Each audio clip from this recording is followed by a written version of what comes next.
earlier. And Okay. yeah, I'm just grateful for the space that you're offering. Thank you for everyone that is here already. It's Yeah. it's a beautiful experience to be able to talk about this and share words about this. But yeah, I believe originally how we connected was, I think it was a certain time period where I was very much focusing on sharing yogic experiences. And at that time, I hadn't really expressed much online. And so I just started, finding ways to do that. And here we are years later, I know. creating So some energy. it is dope.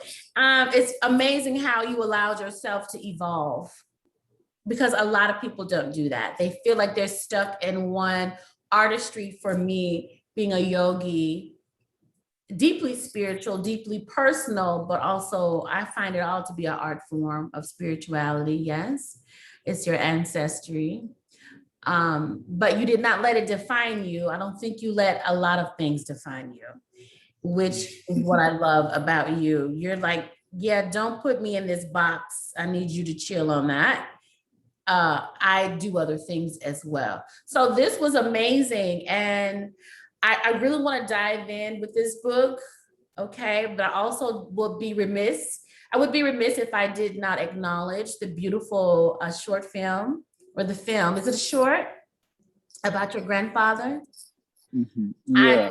I want to dive into this book, but can you please tell us a little bit about this film that you debuted not too long ago? For sure. And thank you for mentioning that and asking a question about it. Um, well, the film itself, very much like, as we'll speak a little bit more about the book itself, as well as any sort of evolution or expression, has always been very spontaneous and a part of something that I have some level of awareness of, and at the same time, something that just kind of happens to me. And when things happen to me, they typically happen on an emotional level. And so when an emotion becomes powerful enough, it kind of just takes me into a trance. And from that trance, things just happen. So the film itself, it's called I Never Went to School. And I mean, I'm actually pretty surprised on like how it turned out, because like I said, there was no like intended plan the way it went. The goal was to essentially create some sort of video originally, after I had, I think this was probably in July, and I had reached out and contacted a few local directors from Richmond, Virginia. That's where I'm from. And I had told them that I wanted to just shoot some sort of, promotional like advertisement that would only be like a minute long or something like that, with me and my grandfather in it, just because of our resemblance and because I saw there was like a connection. Um, and so I wanted to do something like that. And of course, like, because of the respect that I had for what I wanted to create, as well as everybody involved, from the directors, the filmmaker, my grandfather, and myself, I just let the process kind of happen on its own. And so the film itself centers around my grandfather, and it's 15 minutes as of right now. And it centers around the experience of his life story and who he is as a person. But in doing so and in representing his story, it expresses his innocence. And this wasn't something that I had planned out to do. It was just something that,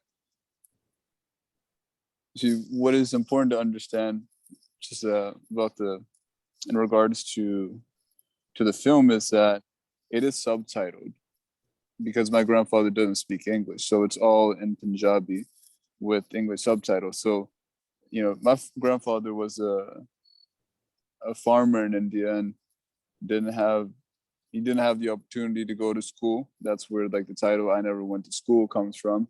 He's illiterate actually in every language, even his own. He can only speak it. Wow. So I thought it was powerful, you know, generations later, like not only do I speak Punjabi, but I also speak English, Spanish, and different forms of English as well, as there's many different vernaculars of English. So in doing so, in expressing that story, I was really able to, you know, go into the emotions, the mind, the thought process, the heart space of this man that has influenced me greatly, and also allow him to have space in something that is creative, which he's never done. The only sort of work he's ever done has been very hard labor, you know. And in his generation across the world, even here in the US, people can relate to, regardless of what race you're at. In that time period, you did a lot of hard labor. That's just by very nature, the generational similarity. And so for him to be in this space, which for him looked like a factory, and he's like, well, what am I doing here? You know, I had to direct everything in Punjabi to kind of create like a storyline. And so that's where like the role of a film director came in for me, which was, this was like my first film production. You know, like there was, I should say film producer versus director, because the directorship is, you know, a different role, but creating the idea and bringing the idea together was my responsibility for that. So in a nutshell, to make it very short and sweet, it's a visual representation of my grandfather's innocence, which was based on not having innocence limited to me or the book, something more expansive than just that. Right, beautiful. And I want to ask, when you approached your grandfather and said that you wanted to do this, what was his reaction? Yeah, that's pretty funny actually. So he lives in Richmond, Virginia right now. I currently live in DC, which is about 2.5 hours. And so basically I just call him up and I'm like, hey, I need you to wear this, this, and this, and I need you to show up here. He doesn't drive. So then I call my sister and I was like, well, I need you to pick up, you know, I need you to pick up Pop. I need you to pick up my grandfather, you know, from here and bring him here. And she's like, what for? I'm like, well, I'm doing something, just like, you know. And he's like, okay, well, what do you want me to do? I'm like, don't worry about it, just, you know, show up. So like we have this level of playfulness, like he's like a best friend. I joke with him, silliness, you know, it's like there's a natural respect and formality as men and as humans, but also there's just like a natural chemistry where we, which I would mention hasn't come natural. We used to bump heads like a lot. But yeah, I just kind of told him to show up and he had nothing, no idea. In fact, he was complaining to my sister in the car, like, man, he has me wearing this this suit in the middle of summer and it's hot as shit out here. And so like it was pretty funny about the, if I were to ever do like a B-roll behind the, you know, like what it took to get there, it was pretty interesting. Funny. I think it's beautiful and moving. It's so funny because I remember before my father passed away, he would always say, girl, you need to get this book. You know, he's a Vietnam vet. You know, he was a Vietnam vet. And he says, you just need to get this book. And I go, Papa, I'm going to get that book. I got time. I'm going to get that book. I'm going to write your story. And then he passed away. And so I don't have the book. And then I was speaking with a client yesterday who is a Latina, and she says her father has dementia and she just doesn't know how much time he has left. And she has this urge to tell his story. And I said, write the book, do whatever you need to do videos, interview him. So I say all that to say, I honor you in seeing that and putting that on film for future generations to see where the generation comes from, what he had to go through, who he is as a man. He's much more than an illiterate Punjabi man that came to America. Like, that's neither here nor there once you see the film. So it's just deeply moving and beautiful how you caught his story like that and at a perfect time. So well done. I don't need to tell you that, but still well done. And so how can people see this film? And is it open for us to see it? Yes. A few things I forgot to mention about the film as well.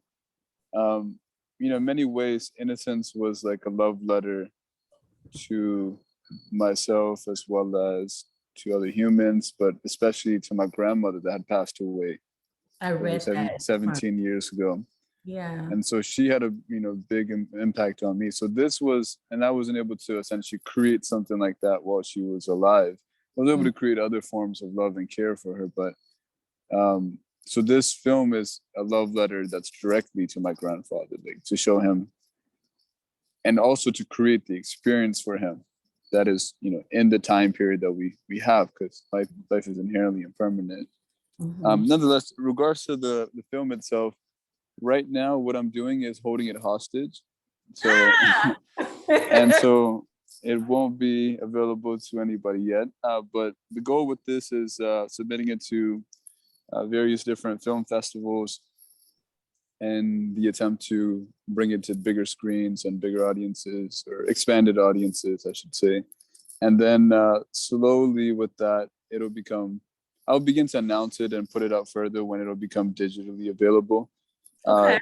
The big message with the film also, which is sort of a direct, indirect message, is right now, there's been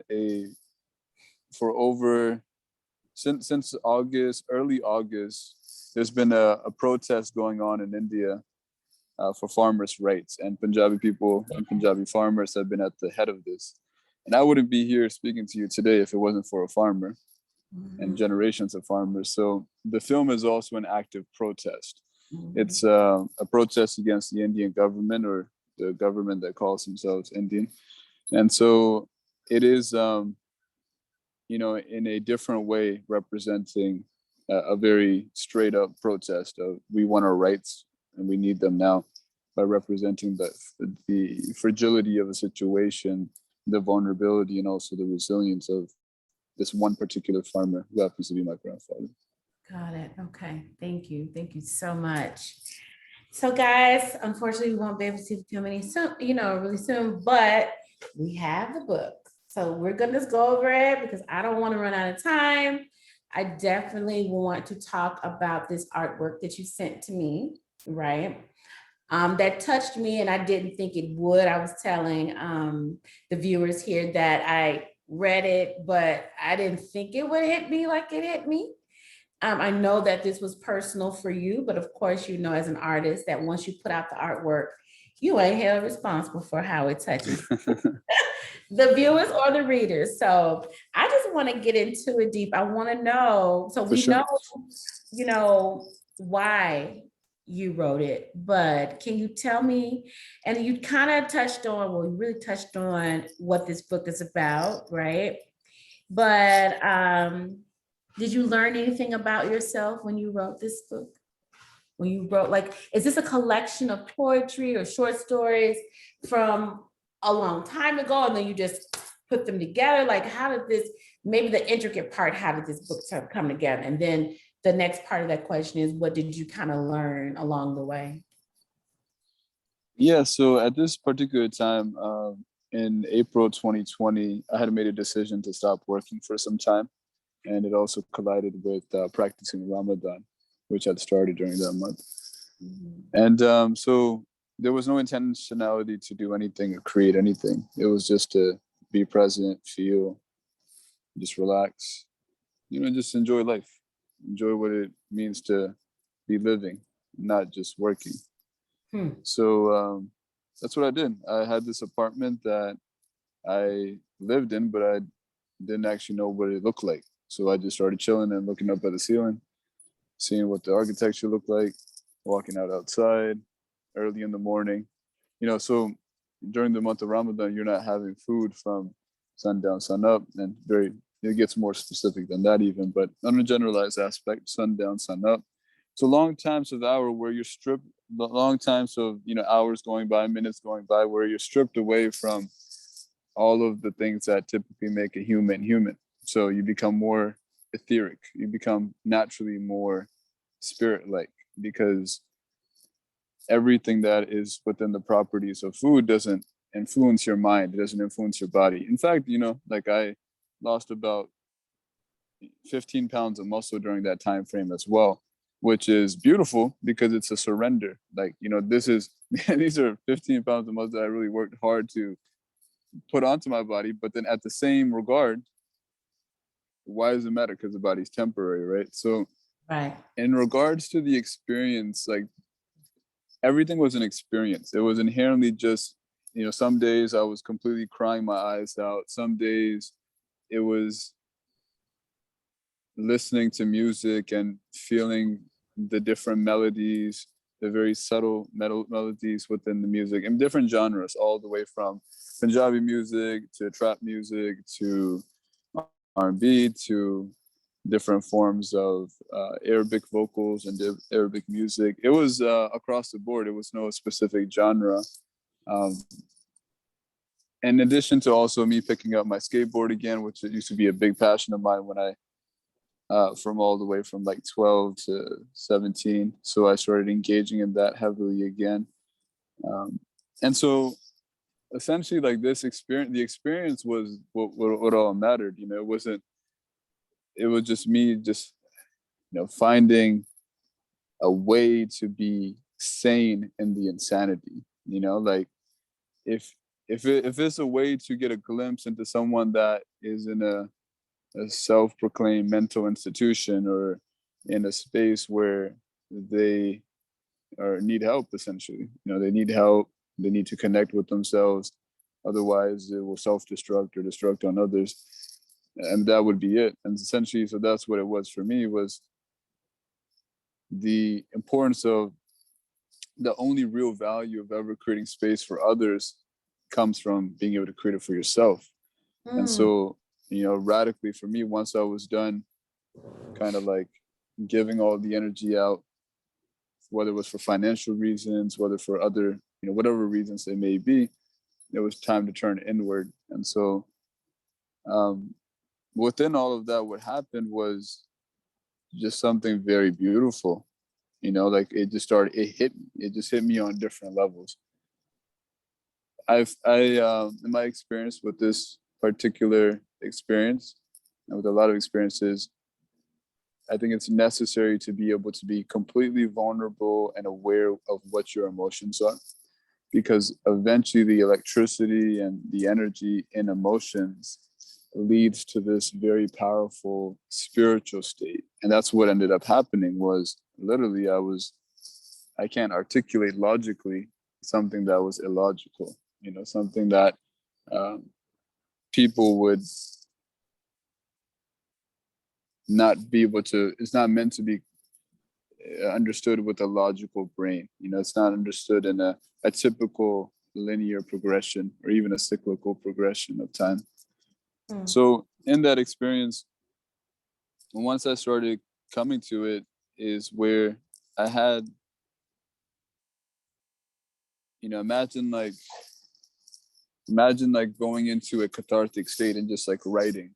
I literally had pages on the ground that I was just writing on and drawing on. It was just like, endless for days. It was just me. Yeah, exactly. So this is a particular state. Yeah. Was this meant to be a divider between thoughts? Okay. But I mean, it doesn't matter, right? Like, because it can be whatever you want it to be. Yeah, I felt that it was, because it comes right after like the chapter. Yeah, so this visual is interesting because this happened on, so like when I would do certain meditation practices, this visual would come to me, but I was like, damn, how can I snap a picture of this visual that's like right here? Like, how do I like click that? And it wasn't clicking, right? Because like it's not a phone. So I got into this state, and it just like my hand just started like doing all kinds of stuff, and I actually have it inked up on my body now, which is And very that's interesting. it's amazing because when I meditate and my third eye shows me something, and I have seen some things and they know it. I try so hard to explain it, but I can't. I never thought to draw it. I never thought to draw it. I do want to go over, Yes. I'll read this part. It's in chapter 2, and the pain and suffering chapter. And on page 141, the poem is, do not downplay your pain, embrace it. Suffering isn't always eternal. Meet and greet this pain in the same way you choose avoidance. Who knows what will happen? I love that because I always talk to them about suffering better and the art of suffering. Can you tell me a little bit about that poem?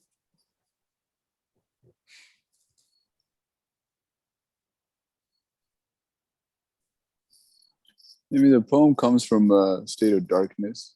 It comes from, suffering. That's not like any sort of glamorized version of suffering, but really just suffering. Mm. And within that suffering, understanding what certain decisions can lead to. And within that state, somehow finding the ability to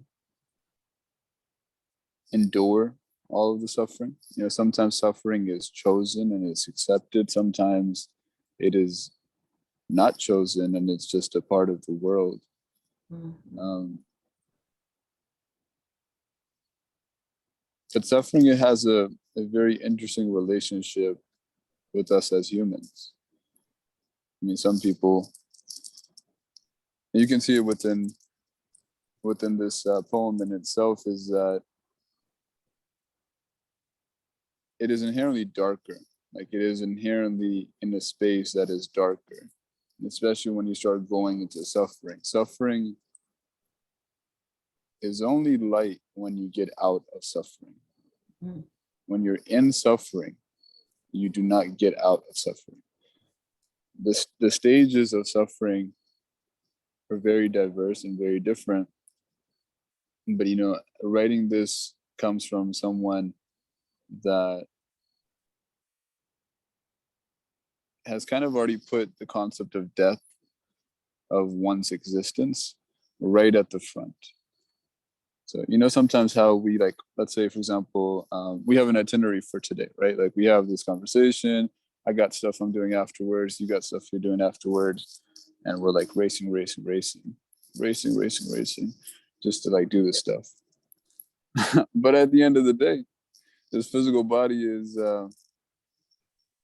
counting it's counting down. And I think that in itself, sometimes, a lot of times, existentially would create a lot of suffering for me, because other things would be able to be coped with, but the deeper stages of what it really means to be here and then to not be here, and the nuances of that would affect me. So that poem has a lot to do with an introspection and embracing suffering, embracing that experience, instead of me shutting it out and then experiencing it when I'm 90 years old or 80 years old or 70.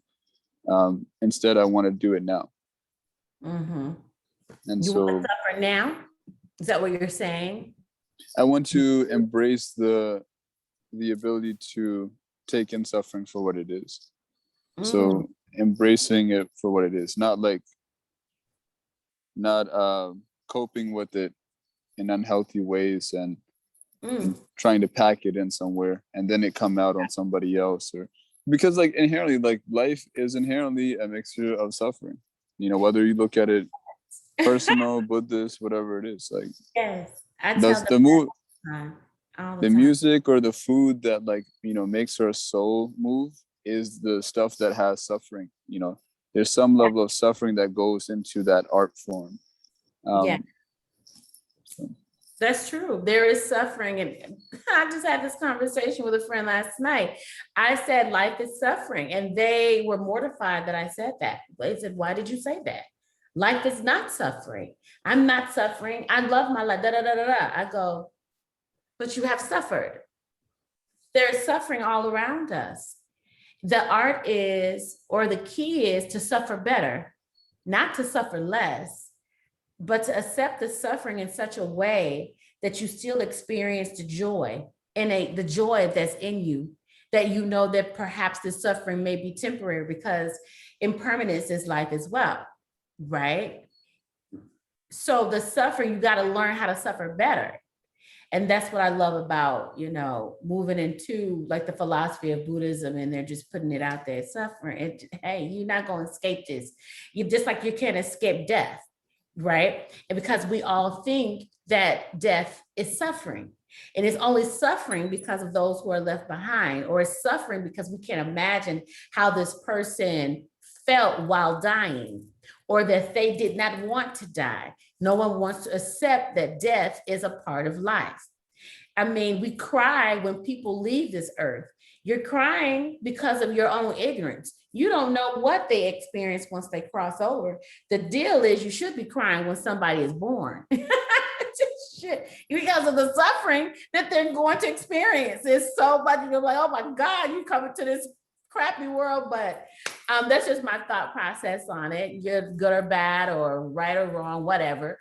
I just know that I know how to suffer better. And it's in that. And so I stay in the pain. And then you have this poem here on the other side of that says, reside in this pain with me. Let me take you to a space and time escapable to the human experience, the heart floating and drowning in chaos simultaneously. That was a key to me. Escapable to the human experience. To love is to feel pain. People cry in relationships when it's ending and when there's problem with chaos, right? Because they just want to feel that joy all the time, but you can't have both. You can't have happiness without pain. To feel like you're supposed to be up, elevated 24 hours a day, every day of your life is like ignorance. And that ignorance isn't bliss. I could go on and on, but I mean, I just thought, and no one wants to join anyone in pain. Oh, the big deal now today is, oh, I'm gonna ghost you. This ain't what I signed up for. You got too much fucking pain. I'm not dealing with your shit.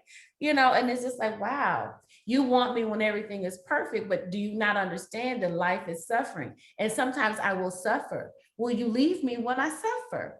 I'm going on and on. Sorry,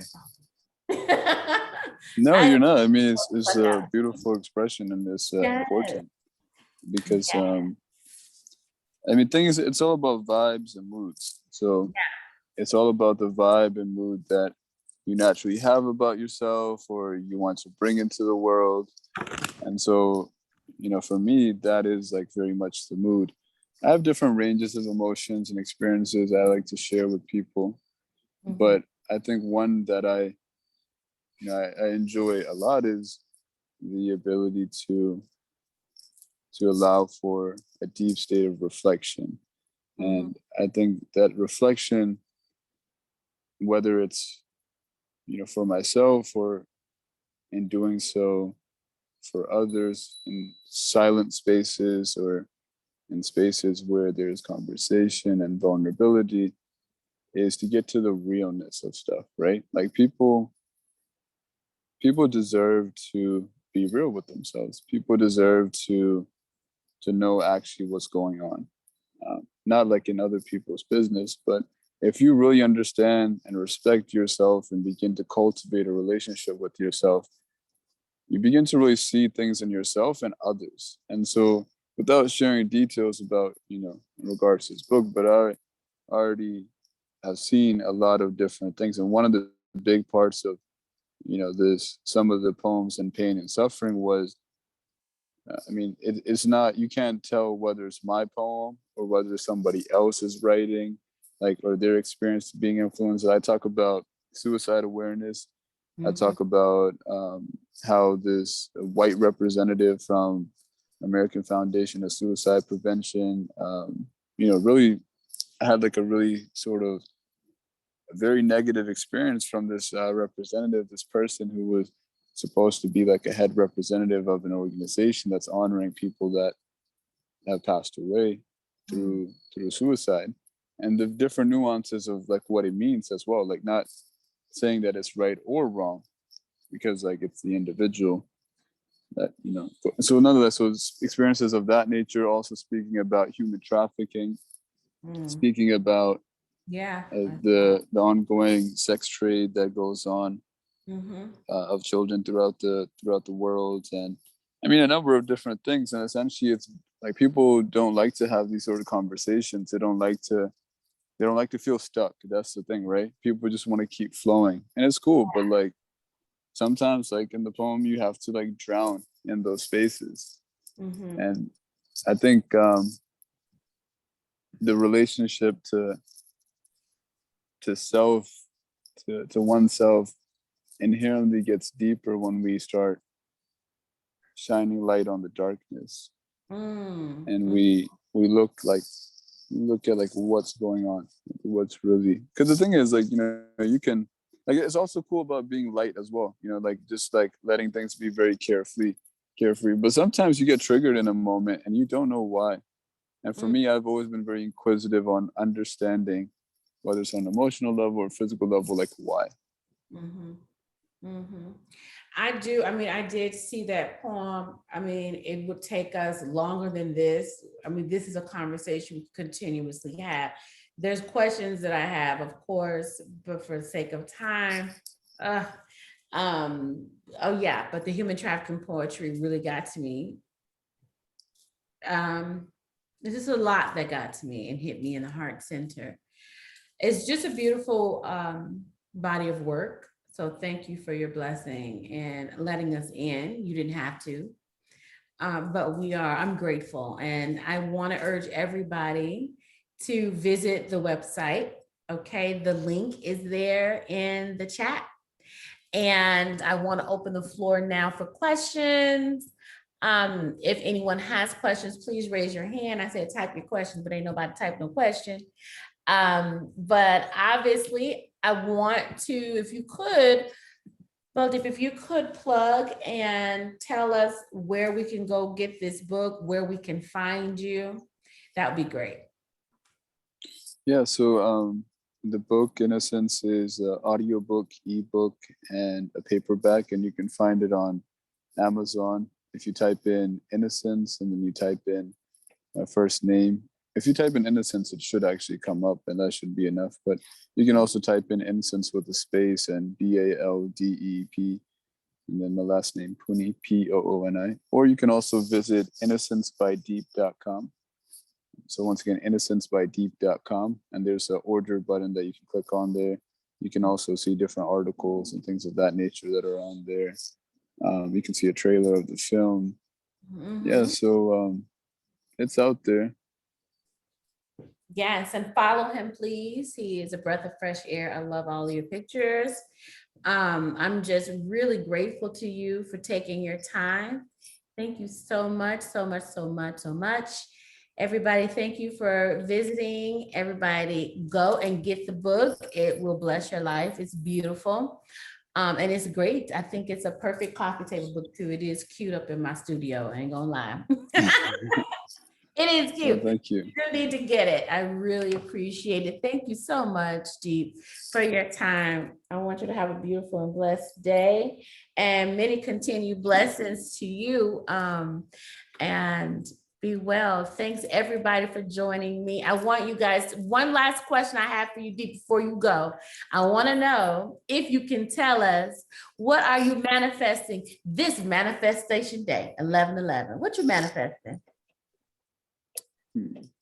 Can you tell us? I'm nosy. I'm sorry. I would say radical rest. Oh, can you imagine, put a visualization, put me in that, because I don't get no rest. That's what I need to do. We have a question before you go. Do you have time to answer a question? Yeah, I'm good.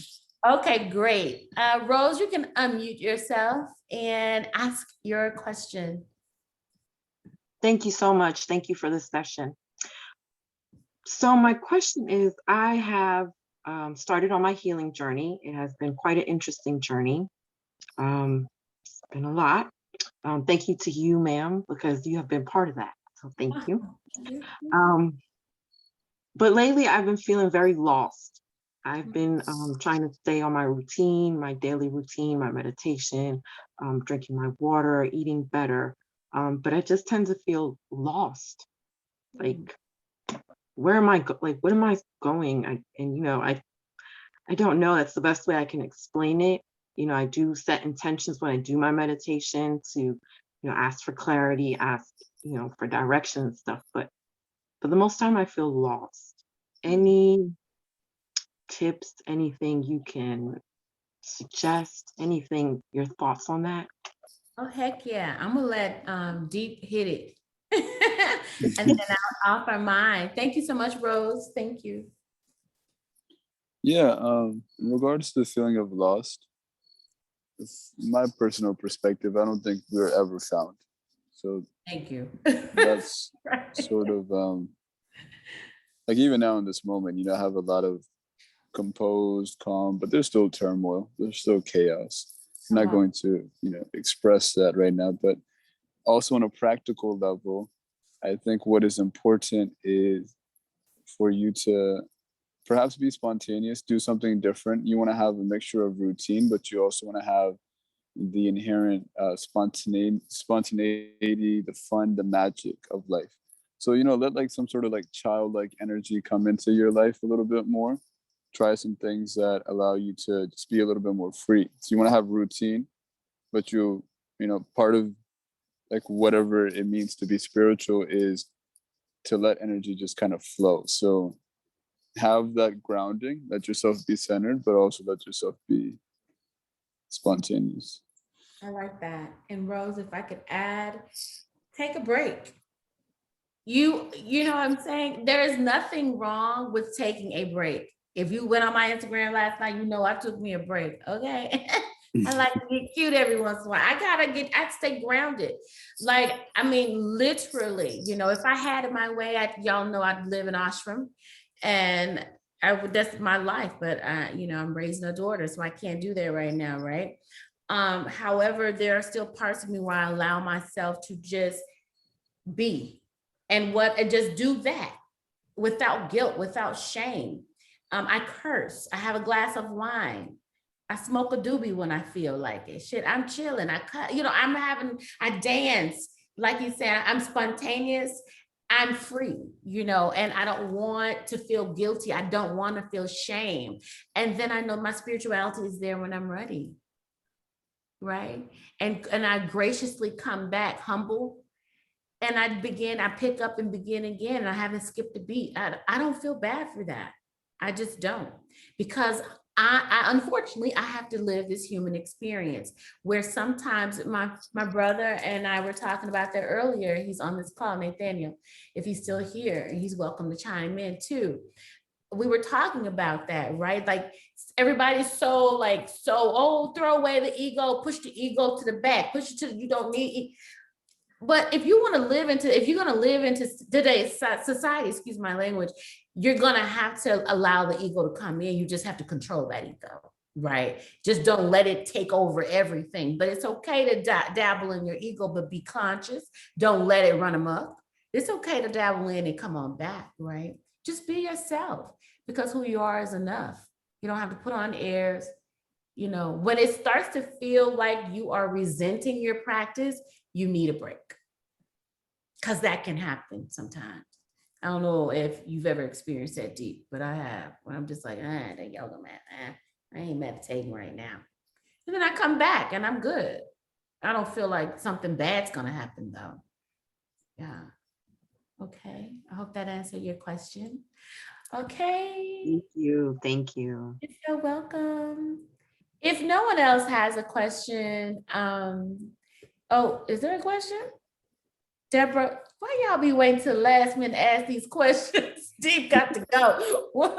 Can you answer another question or no? Yeah, no, I'm good. I'm not going to turn anyone away. Deborah, go ahead and Hey, my love. Oh, there you are. Come on and ask your question. Yeah. That, but I'm sorry. Deep, how do you, when you're vibrating at the place that you are currently, how do you how do you establish that sense of balance between you doing the inner work and you doing where you're vibrating at, and still having to interact with friends and other people who now, and I'm speaking for myself, I'm doing some inner work with myself, and I'm looking at the people that I have surround myself, that I friends and close family and different things, that I'm looking like I feel like I don't belong, and we don't have a lot in common anymore, because, and maybe it's because I see myself differently. But how do you create that balance between where you are and still, because you still got to go out in the community and deal with the people and your loved ones and your friends, and not, because it feels like a lonely journey for me. How do you manage that balance? Mm-hmm. I would say first, is that, we inherently have this connection to the womb, and we come, from another being into this world, but we do come, by ourselves as like an individual. So the experience of like being alone, regardless of whether it's, by ourselves or whether it's in a crowd or space, that'll always be present. Now, in regards to like there's definitely different stages. And I think some stages and many spiritual practices like emphasize this. And I would definitely say it's important to go through that stage where you do spend time just with yourself, away from everything and away from everyone, any sort of interaction, because it allows you to really be real with yourself and really tap into that sort of alignment and energy.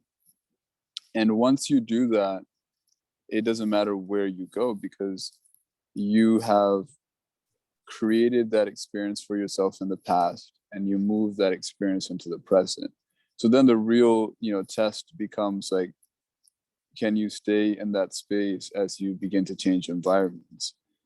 Because the other thing is that eventually, one day your body will transition. So, not only just the experience of other people's energy force, but the life inherent force also begins to diminish and challenge you and your own body on a biological, physical, all those levels. So to be, very straightforward, I think it's important to isolate and spend time with yourself first. And once you really connect with that, then from there begin to share yourself. Now, of course, in the span of that, you may have to do like a semi-isolation because of circumstances and societal living, right? If we've chosen to live in society and not to be ascetics or nomads, then we're still participating in society. So perhaps letting other people know that you have intentionally taken some silence so that you will not be speaking for some time, or whatever the case may be. And if the people respect it, great. If they don't respect it, it's once again another resilience builder in your practice. That's right. That's true. And I mean, I've experienced that more often than not, where I go into, complete isolation, and I let my loved ones know I love you, but I'm gone for a while, and I'll see you when I get back. And people, if they love you, truly love you, they will respect it. Okay. All right, now guys, I hope we didn't lose Deep. There you are. Thank you so much again for your time. I appreciate you for hanging on and answering these questions. Thank you guys for your time. You are so loved, and I hope you found this insightful. Go get the book. Don't make me look bad. Go get that book, child. Okay. So much love to you. I'll see you guys around the net. Have a great day. Thank you. Peace.